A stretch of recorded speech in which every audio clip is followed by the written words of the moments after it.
Magandang araw mga kadiskarte. Gagawa nga pala tayo ng kalandi blower na ang gatong ay kahoy. Ito mga kadiskarte, panoorin nyo.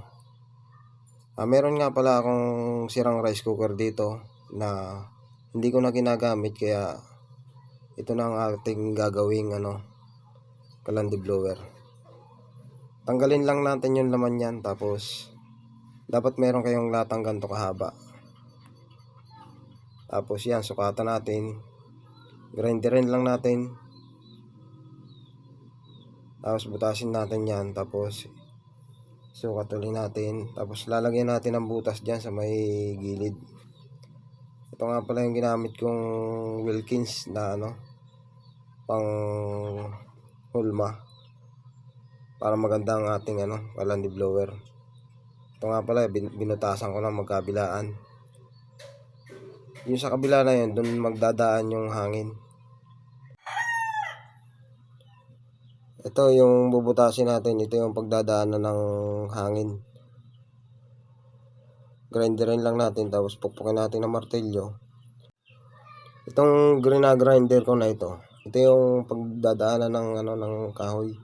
Diyan natin isasalang ang kahoy.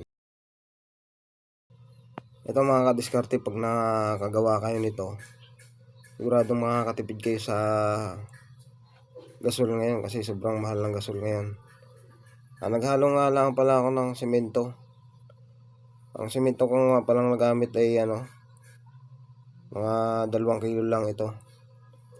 Tapos ang buhangin, siguro mga 1 planggana lang ito. Yan mga kadiskarte. Nilagyan ko nga pala ng lupa para hindi umangat sa sa hinalo nating semento. Tapos yung Wilkins na ginamit ko, yun yung magiging hulma ng ating kalandi blower. Tapos nilagyan ko nga pala ng paa, tapos pinatuyo ko ng 2 araw yan para medyo matigas-tigas na. Ito nga pala yung nilagyan ko ng styro. Dito dadaan yung kalandi blower. Ayun, tanggal na yung styro. Tapos doon ko nilagay yung kalandi blower. Nilagyan ko na nga pala ng uling.